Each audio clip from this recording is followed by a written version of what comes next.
J'ai le plaisir d'inviter Odette Kizerbo, chercheuse en santé publique, coordinatrice du volet qualitatif auprès des populations clés dans le cadre du projet Atlas.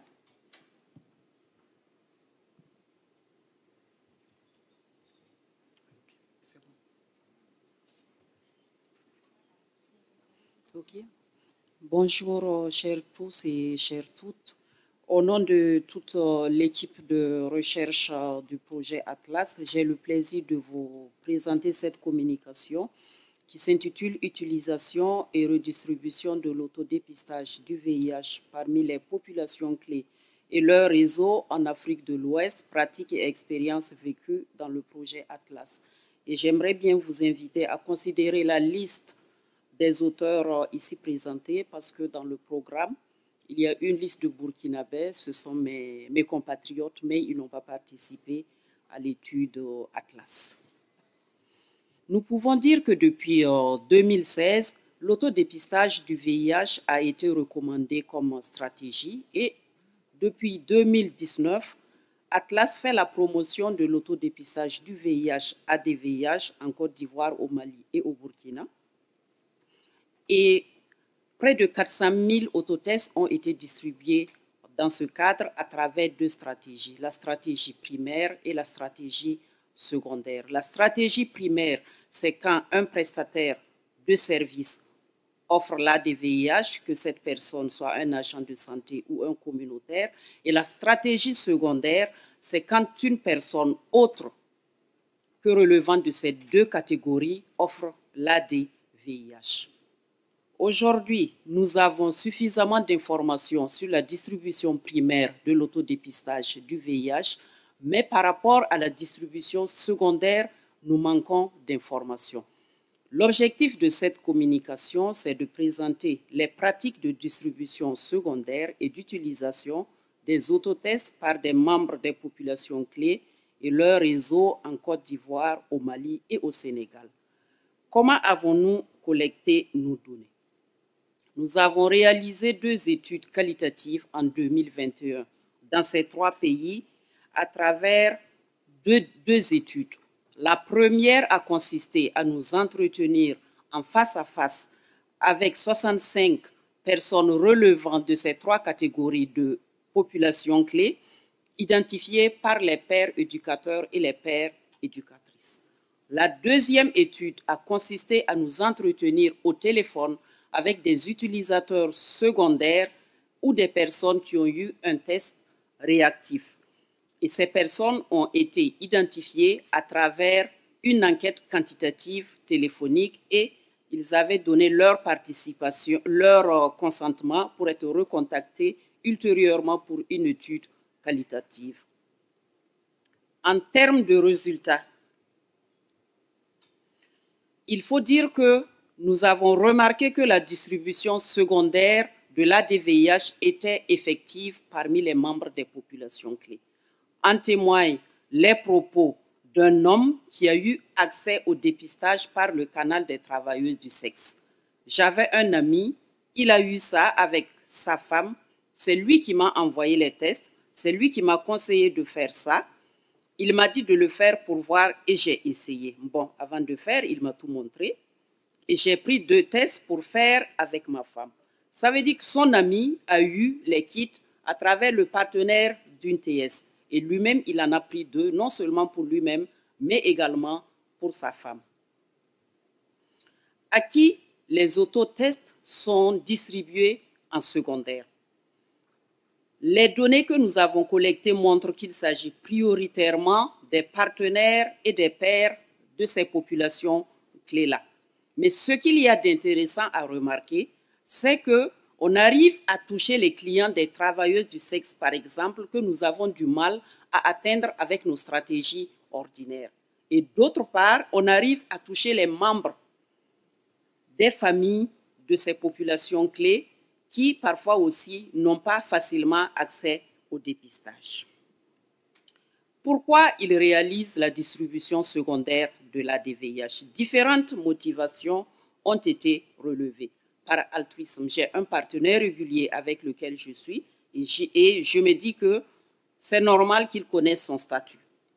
tu ne peux pas faire ces choses et être dans des relations avec une personne sans le lui proposer.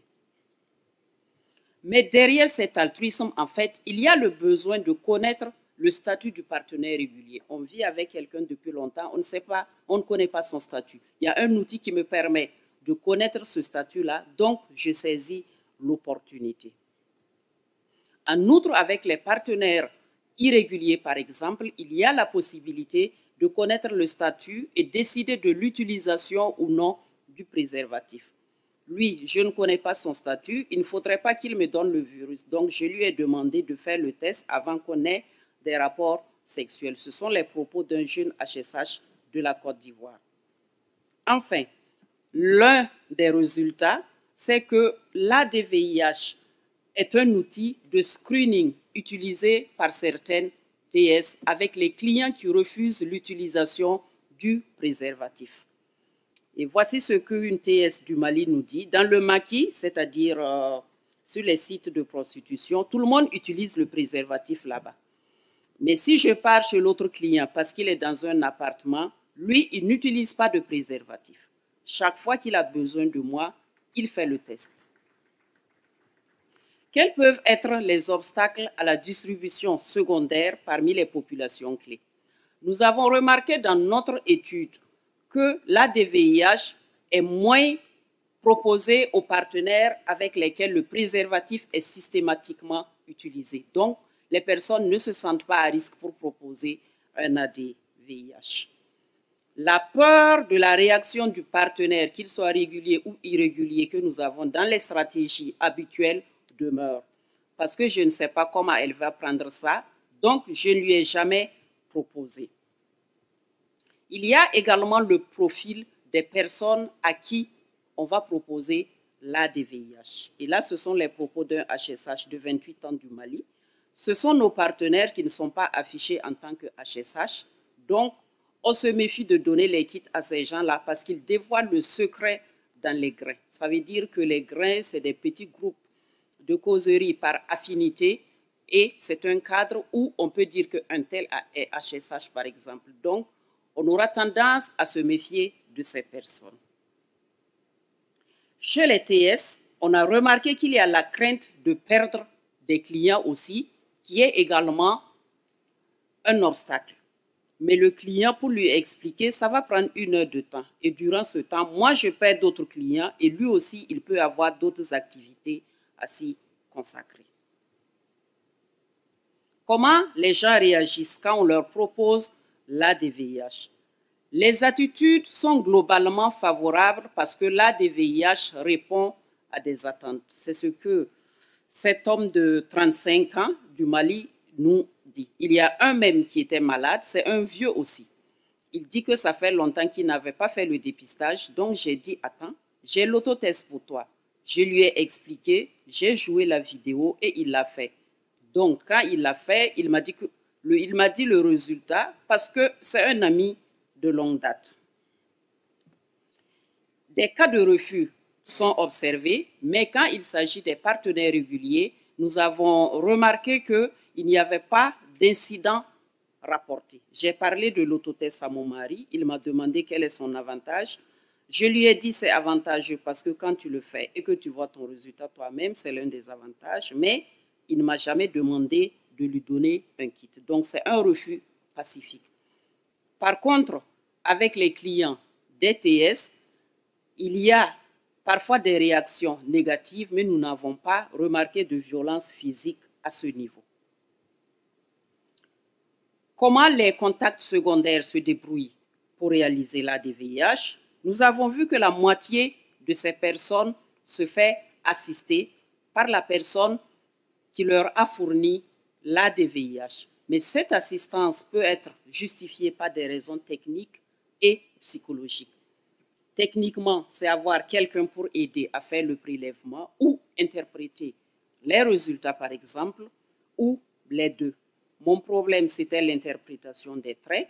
Après, il s'est déplacé pour venir à la maison. C'est mon cousin, on partage la même vie. J'ai entièrement confiance en lui. Ça veut dire que la personne qui lui a donné l'ADVIH est un HSH comme lui. Les motivations d'ordre psychologique se justifient par le fait d'avoir quelqu'un pour pousser à réaliser l'autotest ou pour aider en cas de test réactif. Généralement, nous avons remarqué que les personnes qui ont eu un ADVIH ont confirmé leurs résultats. Nous avons interviewé 8 personnes parmi les participants qui avaient eu un test, qui avaient déclaré avoir eu un test réactif. Et parmi ces 8 personnes, 7 avaient confirmé leurs résultats. La dernière personne ne l'a pas fait au moment de notre étude parce qu'elle s'était dite séropositive. Non, je ne suis pas encore partie, en tout cas, mais il y a d'autres qui sont allés se faire piquer et qui ont eu le même résultat. Je me dis que c'est le test ne ment pas. En général, la confirmation est réalisée dans de brefs délais et tous ceux qui ont confirmé leurs résultats ont eu accès à la prise en charge.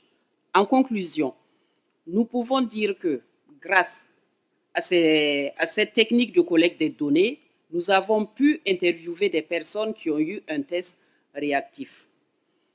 Ces résultats permettent de comprendre que les membres des populations clés sont des relais pour améliorer l'accès au dépistage, notamment des populations éloignées des services de dépistage en Afrique de l'Ouest.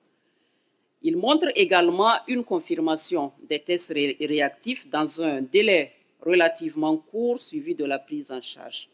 Nous pouvons alors dire que ces pratiques d'utilisation et de distribution secondaire sont en faveur du déploiement de l'ADVIH auprès des membres des populations clés, de leurs partenaires et autres populations de leur environnement dans les pays concernés. Je vous remercie. Merci.